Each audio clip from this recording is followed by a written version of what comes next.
Chers frères et sœurs dans le Seigneur, je vous salue encore une fois de plus dans le Seigneur Jésus-Christ, notre Sauveur, pour la grâce qu'il nous donne de pouvoir partager cet instant de prière et d'intercession.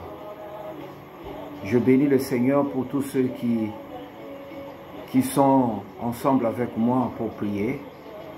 Nous prions pour nos problèmes, nos difficultés, et si nous intercédons pour notre nation, le Congo-Brazzaville, nous intercédons aussi pour le Congo-Kinshasa, ce que j'appelle le Grand Congo, parce que ma mission en ce moment dans l'intercession, c'est de prier pour le deux Congo.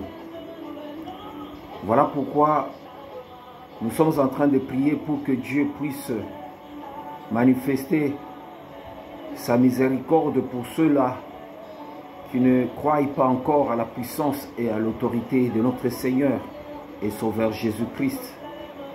Et nous prions aussi pour que Dieu ouvre les yeux de ceux qui marchent dans le ténèbre de ce monde et qui ne savent pas les conséquences qui arrivent après le jugement de Dieu qui est en cours d'exécution.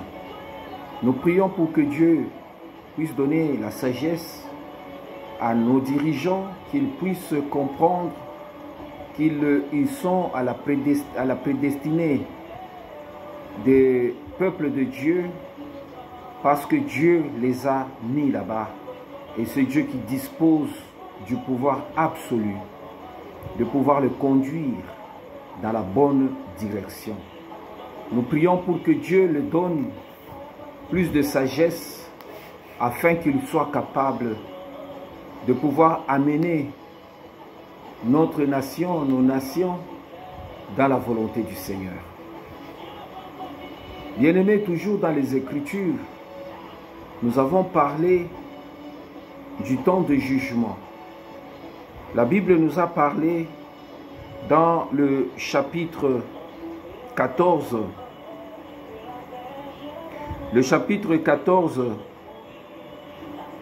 au verset 14, la parole du Seigneur nous a dit ceci. Je regardais, voici, il y avait...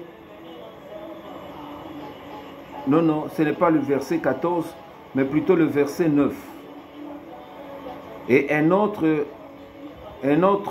troisième ange les suivit en disant d'une voix forte: si quelqu'un adore la bête et son image et reçoit une marque sur son front et sur la main, il boira lui aussi du vin de la fureur de Dieu, versé sans mélange dans la coupe de sa colère, et il sera tourmenté dans le feu et le soufre, devant les saints anges et devant l'agneau. Nous avons prié parce que Dieu nous a parlé par l'avertissement ou l'annonce du troisième ange qui y a suivi les deux autres anges qui ont parlé. Celui-ci a dit d'une voix forte: si quelqu'un adore la bête et son image et reçoit une marque sur son front ou sur sa main. On nous parle de la bête et de l'image de la bête. Alors, pour que nous puissions comprendre que la bête, on avait parlé que c'est un système, et ce système, il est plus centré sur la politique mondiale, sur la politique qui conduit des nations. Toutes les nations sont conduits par des politiques. Voilà pourquoi la politique est toujours accompagnée par le monde spirituel. Je me rappelle quand ce fut au temps du président Mobutu, lorsqu'il était encore général, il y avait des mutineries dans le pays, il y avait des sécessions, et il avait lâché un mot: qu'il faut qu'il fasse un pacte avec le diable pour l'unité de la RDC, il le ferait. Et je crois qu'il a fait plus de presque 32 ans au pouvoir et la RDC était restée unie. Il n'y avait pas de problème que la RDC connaît aujourd'hui. Dieu seul sait ce qu'il avait fait comme pacte et avec qui. Mais vous savez que, bien aimé, la bête, c'est un animal. Lorsque vous pactisez avec lui, il faut maintenant répondre à ses exigences. Lorsqu'il vous utilise, il peut vous donner un certain temps de pouvoir, mais le corps a ses réalités parce que le monde spirituel, c'est un monde qui ne fonctionne pas comme le monde physique. Le corps, il est limité dans le temps et dans l'espace.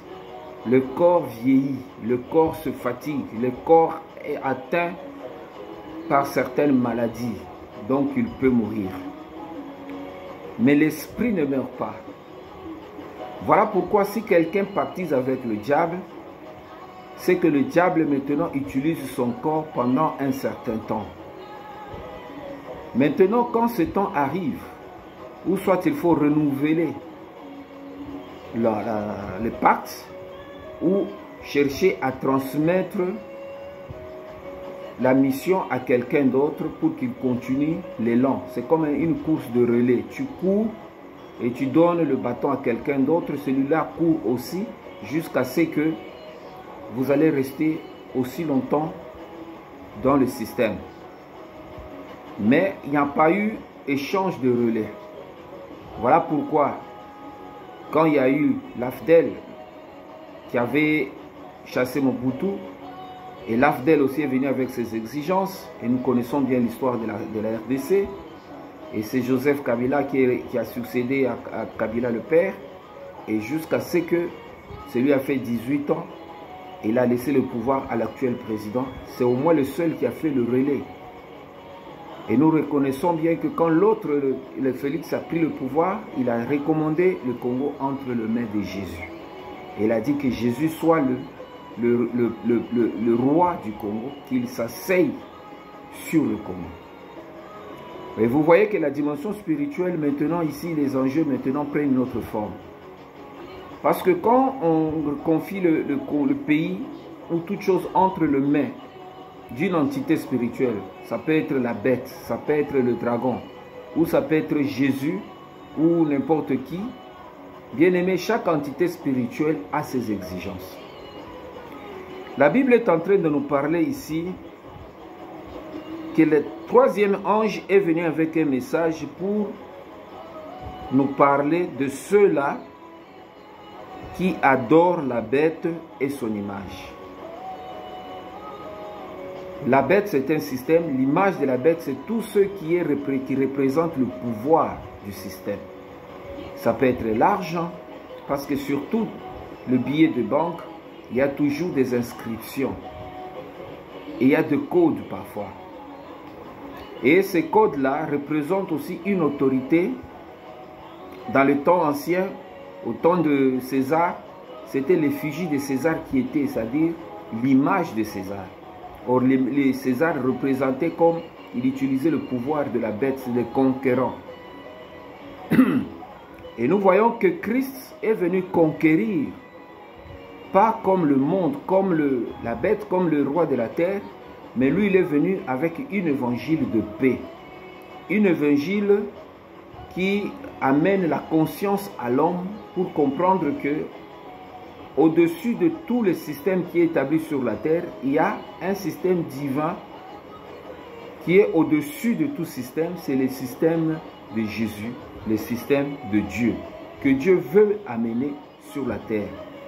Voilà pourquoi, bien aimé, le combat que nous allons vivre sur la terre, ça sera entre le règne de Christ et le règne de la bête. Ceux qui adorent la bête vont défendre le royaume de la bête. Et ceux qui adorent Jésus-Christ vont aussi se battre pour que le règne de Christ vienne sur la terre.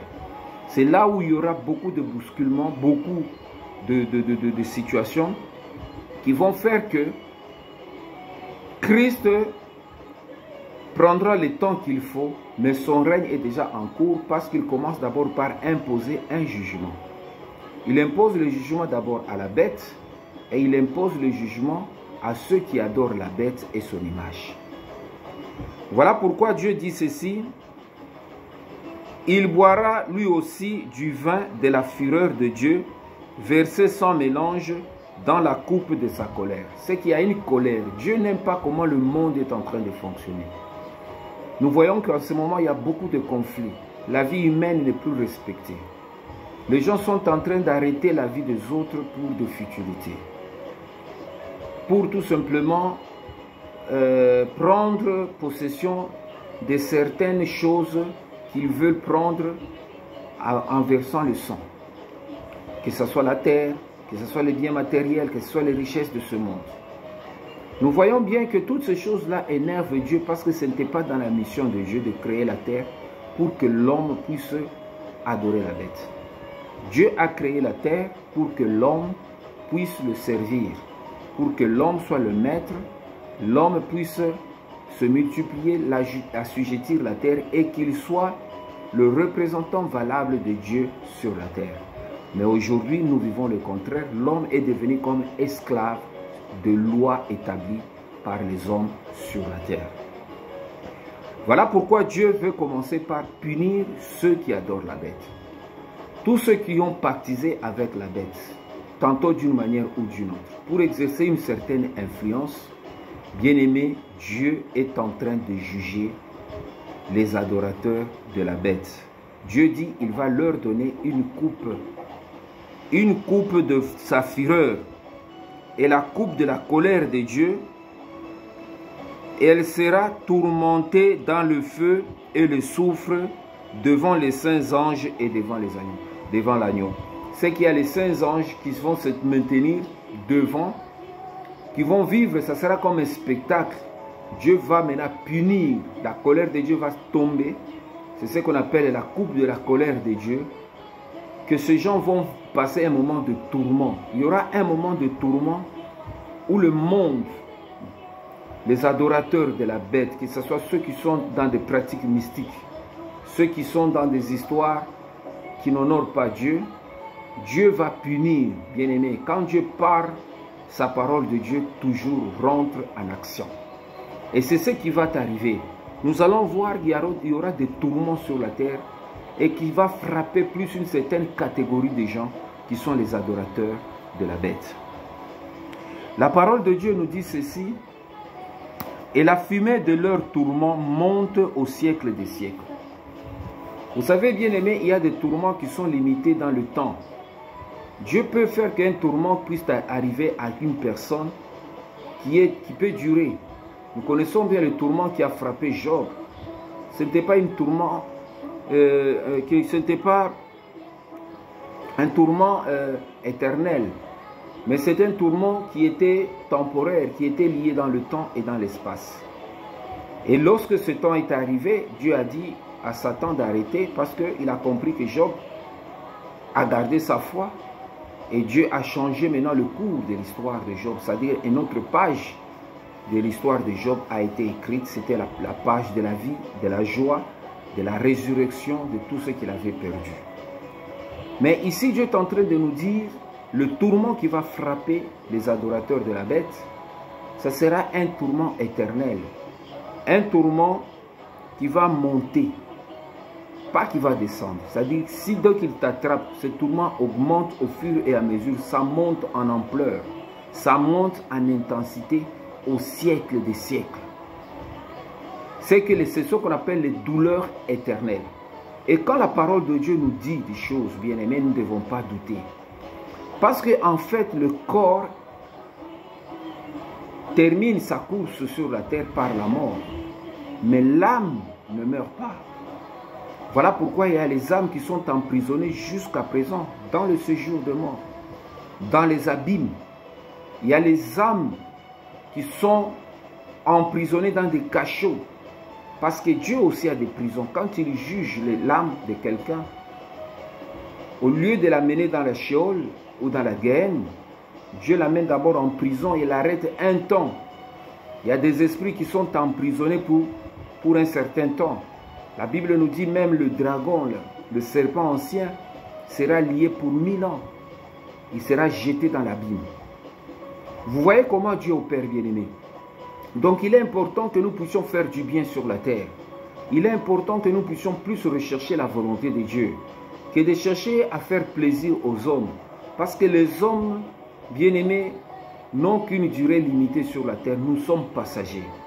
Mais lorsque nous nous attachons au principe de Dieu et nous faisons toutes choses parce que c'est Dieu qui nous demande de le faire, c'est que nous rentrons dans la communion avec Dieu et nous apportons la joie au cœur du Seigneur et le Seigneur se réjouit. Ici, la colère, c'est juste l'inverse de la joie. Et quand Dieu se met en colère, c'est que Dieu n'est pas content de voir comment les êtres qu'il a créés à son image se sont retournés contre lui et commencent à poser les actes qui l'énervent jour et nuit. Bien aimé, il y a des pratiques vraiment insolites sur la terre. Il y a des gens qui font des choses, et surtout ceux qui sont dans des adorateurs de la bête, ils veulent énerver Dieu en outrance pour qu'ils se disent que Dieu n'existe pas, c'est la bête qui est le maître. Ils changent tout ce que Dieu a établi comme principe et ils font le contraire. Bien aimés, ces gens seront frappés. Ils seront frappés et la douleur, le tourment va monter dans leur vie au siècle des siècles. C'est ce que la parole de Dieu nous dit. Et ils n'ont pas de repos, ni jour ni nuit, ceux qui adorent la bête et son image, et quiconque reçoit la marque de son nom. La marque de la bête, toute personne qui la reçoit, c'est qu'il y a une volonté, parce que quand tu veux adorer une personne, ce n'est pas une contrainte. Lorsque quelqu'un se dit que je veux adorer Dieu, il y a une part de volonté.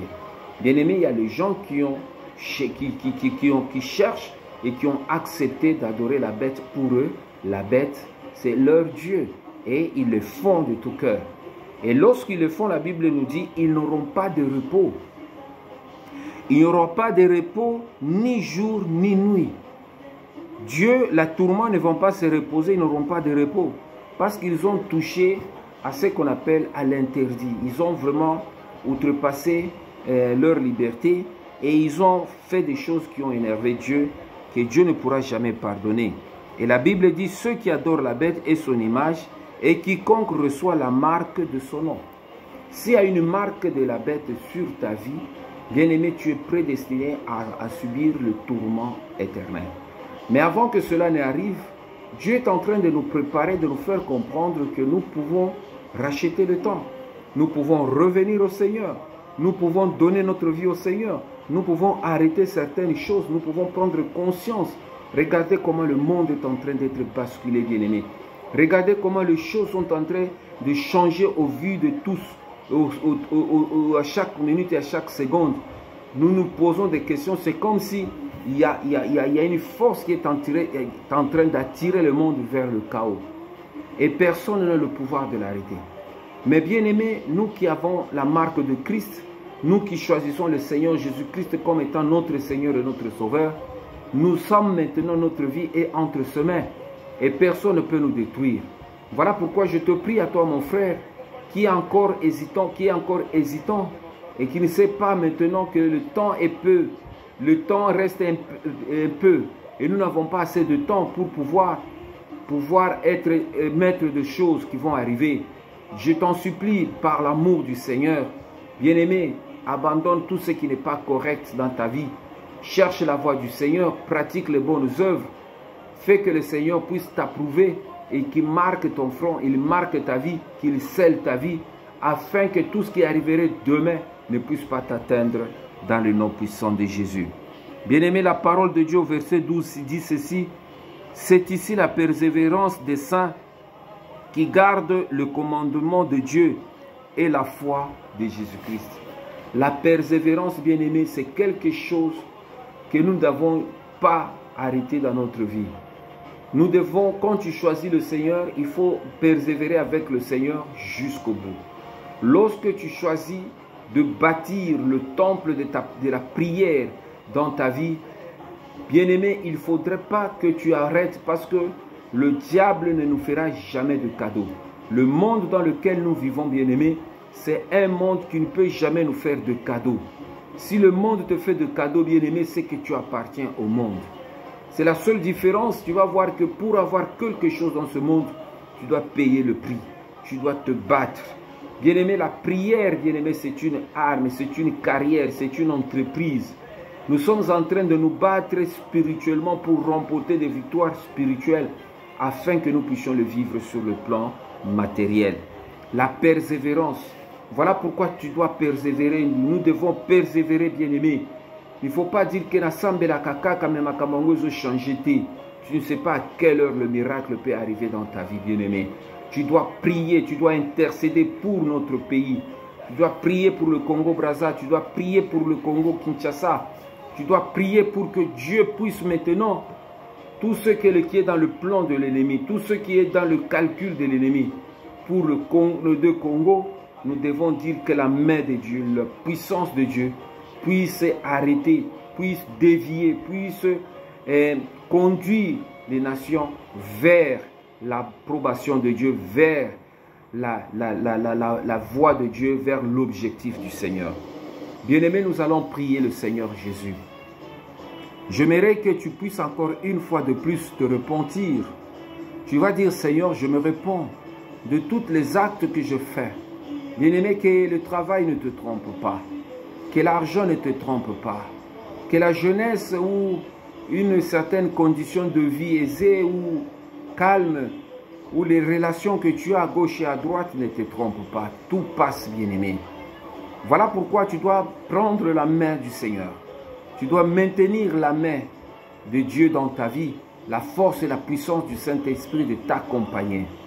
Jésus lui-même qui avait dit « Tout pouvoir m'a été donné dans le ciel et sur la terre », la Bible nous dit qu'il sortait la nuit avant que le jour se lève, parfois dans les endroits déserts, et il priait. Bien-aimé, parce qu'il devait préparer sa journée dans la prière, il devait intercéder pour avoir la direction de ce qui va arriver demain. Nous devons prier, bien-aimé, pour notre nation. Ne soyons pas surpris. Bien-aimé, souvent les calamités nous surprennent. Bien-aimé, parce que nous ne savons pas comment nous préparer. Ceux qui ont connu beaucoup de choses dans ce monde, que ce soit des guerres, la plupart étaient surpris. Et bien-aimé, ils n'étaient pas préparés. Mais lorsque nous prions, l'Esprit de Dieu nous révèle les choses qui doivent arriver. Et il nous parle. Que ce soit les choses négatives ou positives, Dieu nous parle. Voilà pourquoi nous recourons à la prière. Tu dois prier, demandons pardon au Seigneur d'avoir amené la colère dans notre vie de Dieu, d'avoir attiré la colère de Dieu sur nous. Tu dois prier pour les œuvres que tu fais, qui n'honorent pas Dieu, qui amènent Dieu à se fâcher et à préparer une coupe de colère contre toi. Tu dois demander pardon au Seigneur. Dis, il est encore temps, Seigneur, je demande pardon. Que le Seigneur nous pardonne. Prions le Seigneur encore, bien-aimé. Seigneur, je prie pour que tu pardonnes ma vie, que tu pardonnes ma famille, que tu pardonnes mon pays, le Congo-Brazza, le Congo-Kinshasa. Que tu pardonnes, Seigneur notre Dieu, tous ceux qui attirent ta colère, qui t'énervent par les actes qu'ils font. Seigneur notre Dieu, qui vendent leur âme, Seigneur, à l'ennemi et qui utilisent une portion d'autorité qu'ils ont pour faire du mal, Seigneur notre Dieu, pour pouvoir, éternel notre Dieu, manifester des choses qui ne te glorifient pas. Je prie, Père, pour tous ceux en ce moment qui ont pactisé avec la bête et qui adorent la bête, Seigneur notre Dieu, et son image. En ce moment, que ce soit au Congo-Brazza, au Congo-Kinshasa, Seigneur notre Dieu, que ta main soit sur eux. Père, je prie, avant que ta colère ne s'abatte, que tu puisses les éclairer. Ils sont nombreux, les disciples de la bête, ceux qui ont choisi la bête comme support et qui travaillent avec eux, Père éternel, qui font du mal à la terre.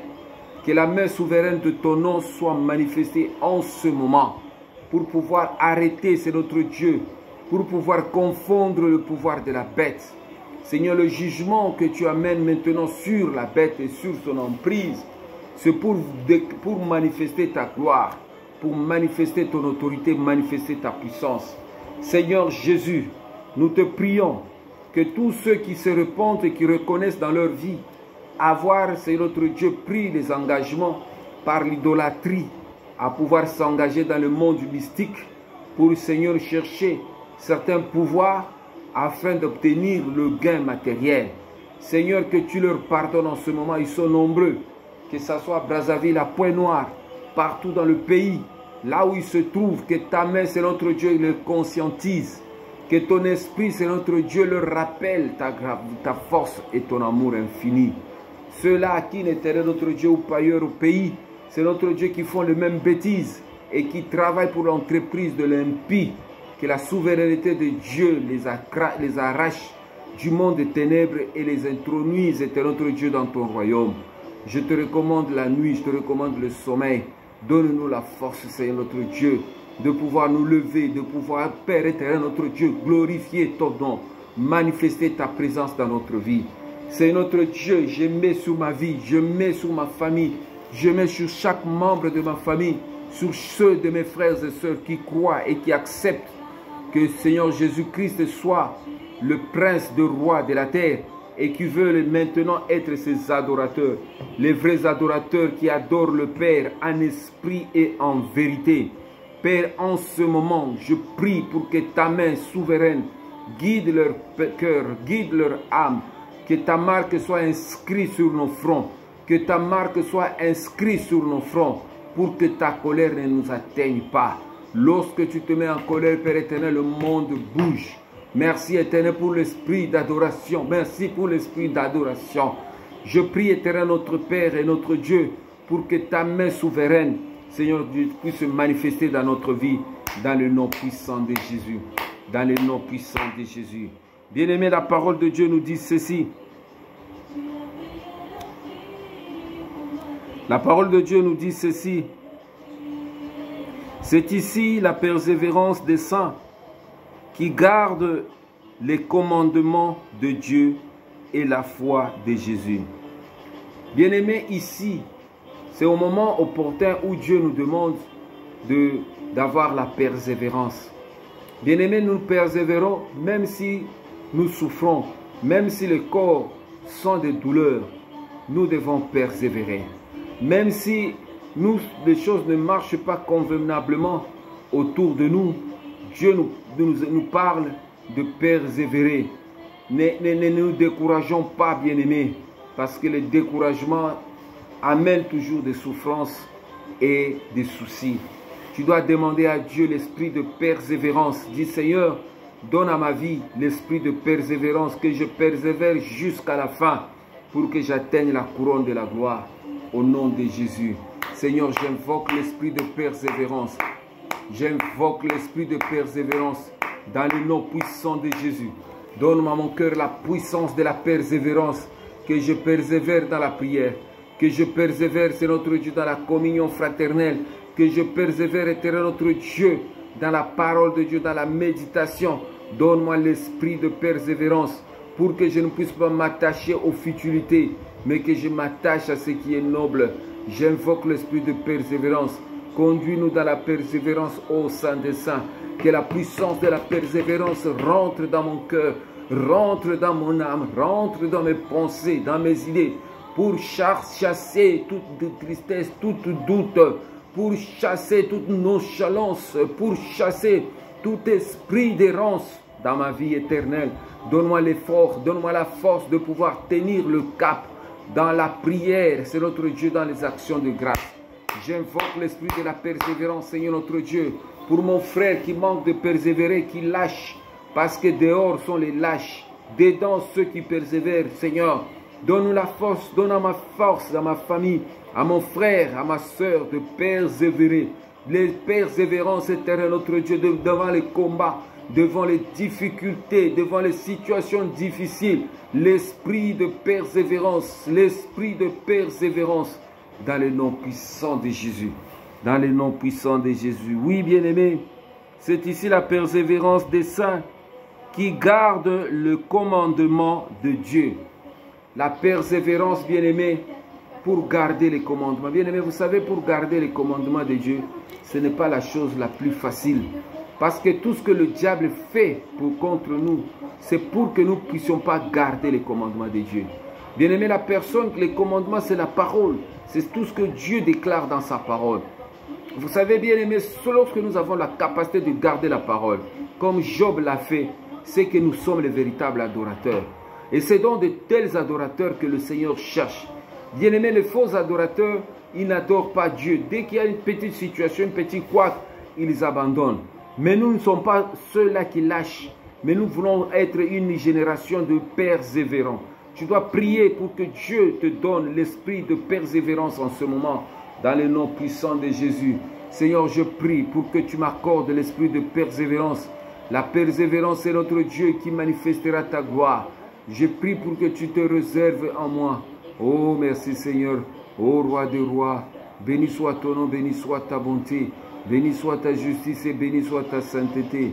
Béni soit ton esprit, éternel notre Dieu qui me conduit, qui me ravit, c'est notre Dieu le sens du mal, éternel notre Dieu, et qui m'accorde le sens du bien. Merci éternel notre Dieu pour l'esprit de persévérance et la capacité de garder le commandement.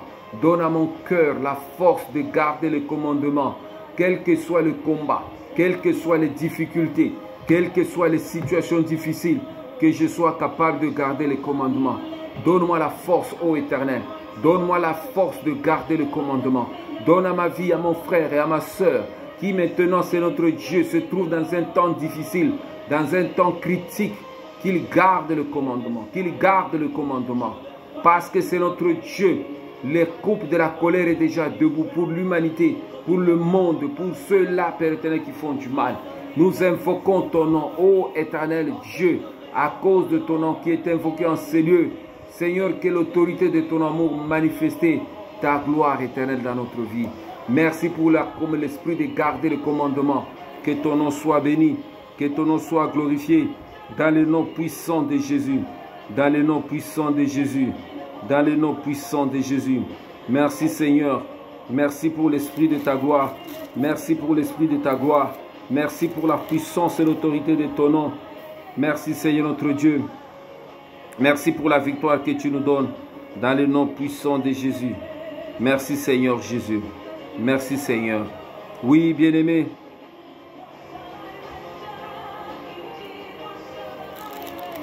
Que le Seigneur nous bénisse, bien-aimés. La Bible nous dit, c'est ici la persévérance des saints qui gardent le commandement de Dieu et la foi en Jésus-Christ. Nous devons prier, Père éternel, que Dieu nous donne la capacité de garder notre foi. Le monde va bouger, continue déjà à bouger. Que l'autre foi, c'est notre Dieu, ne puisse pas défaillir. Bien-aimés, que nous ne puissions pas retourner aux vomissures, mais que nous puissions garder notre foi au milieu des souffrances, au milieu des tourments, au milieu des tribulations. Tu vas demander à Dieu la force de garder ta foi. Quel que soit ce qui pourra arriver demain ou après-demain, mais que tu n'abandonnes pas ta foi. Prie le Seigneur, mon frère. Prie mon Seigneur, le Seigneur, ma soeur. Seigneur, je prie pour que ma foi ne défaille pas.